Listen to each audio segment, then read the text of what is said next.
Sederet nama-nama penting di institusi Polri satu persatu tumbang lantaran terjerat kasus kejahatan. Tak heran jika Polri kini tengah mengalami krisis kepercayaan dari masyarakat. Kasus yang menyeret nama Ferdy Sambo dan Teddy Minahasa kembali mencoreng institusi Polri.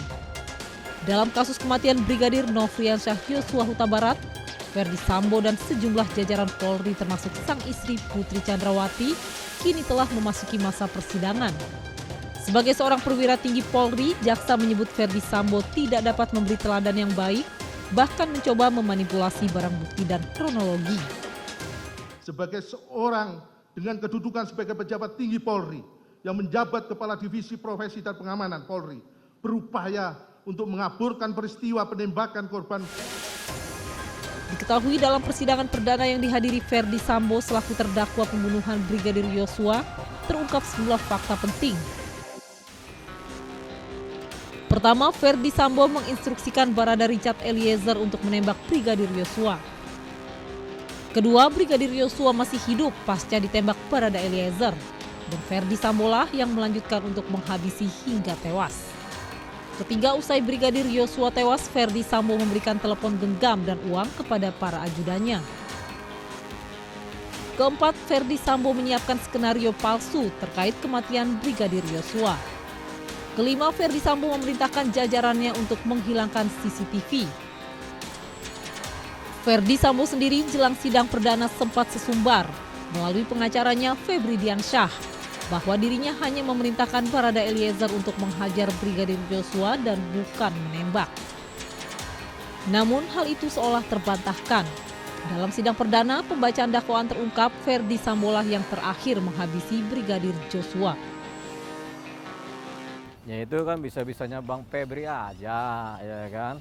Ya kalau kita lihat dari kacamata hukum pidana, ya tentunya yang namanya pembunuhan berencana itu terjadi. Kalau ngelihat perkara Sambo ya terjadinya bagaimana? Kalau dia sudah ada tenggang waktu lebih dari 15 menit, kemudian ada perencanaan ini begini, itu udah pembunuhan berencana. Jadi nggak ada lagi pembunuhan nggak berencana, ini pembunuhan berencana otomatis. Kasus yang menimpa Ferdy Sambo dan Teddy Minahasa serta seluruh jajarannya yang terlibat telah menghantam citra kepolisian. Ibarat anggota tubuh yang sakit, maka para petinggi Polri yang terbukti tidak profesional menjalankan tugasnya sudah sepatutnya segera diberikan sanksi tegas. Selain sanksi tegas, tentunya sanksi hukum pun harus ditegakkan. Mengingat mereka sebelumnya merupakan aparat yang seharusnya menjaga hukum dan keadilan. Bagaikan satu tubuh ya, kalau ada yang mengalami kerusakan dan bisa merusak seluruh tubuh lain harus bersedia memotong, dan ini sakit. Tapi nggak selesai juga, tindakan keras dan tegas harus dilakukan tanpa pandang bulu. Institusi Polri bukan kali ini saja menuai sorotan akibat ulah para perwira tinggi hingga jajarannya yang nekat mempermainkan hukum. Sebagai abdi hukum, Polri dalam setiap kiprahnya tersemat kehormatan atas penegakan hukum dan keadilan.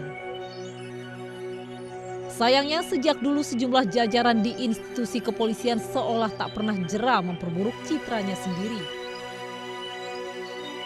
Sistemnya memang sudah mengakar ya di tubuh kepolisian.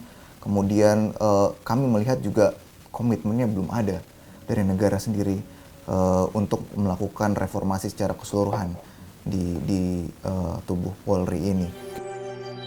Tiap kali terjadi kasus yang melibatkan anggota kepolisian, reformasi birokrasi seringkali digaungkan. Bersih-bersih di tubuh Polri pun kembali bergaung.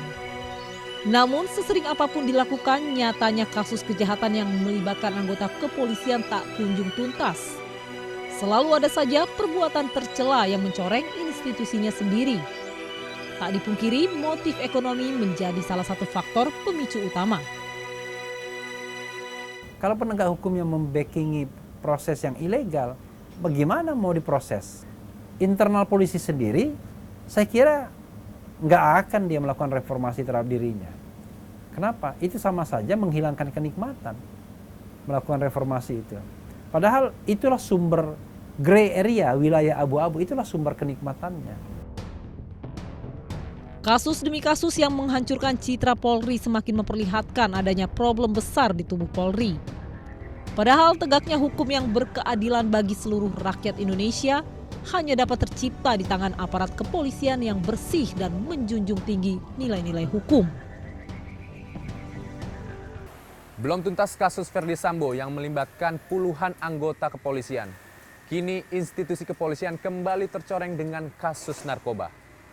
Masih perlukah publik percaya bahwa institusi kepolisian mampu memberikan rasa keadilan? Demikian Delik edisi hari ini. Saya Dana Suara Pandiasa dan Widya Bayujati. Terima kasih dan sampai jumpa.